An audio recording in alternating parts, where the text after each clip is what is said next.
Javeria Sargodha prime minister laptop scheme के तहत university of Sargodha के 1464 होनहार तलबा तालबात में लैपटॉप तकसीम। तलबा में लैपटॉप तकसीम करने की पुरवकार तकरीब में vice chancellor professor doctor Qaiser Abbas और pro vice chancellor professor doctor Mian Ghulam Yasin शरीक हुए और मेरिट पर आने वाले तलबा में लैपटॉप तकसीम किए।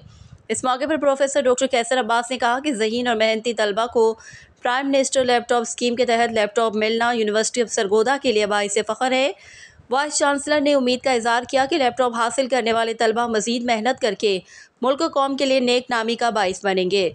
Pro vice chancellor professor doctor Mian Ghulam Yasin ने कहा कि लैपटॉप की स्कीम से जहां मुल्क भर की बाकी यूनिवर्सिटियां मुस्तफ़ीद हुई, वहीं यूनिवर्सिटी ऑफ सरगोदा के काबिल मेहनती और होनहार तालिब इल्मों को लैपटॉप मिलना एक बहुत बड़ा एजाज़ है और इस स्कीम से तालिब इल्मों को इल्मी और तहकीकी मवाद हासिल करने में बहुत ज़्यादा मुआवनत हासिल होगी।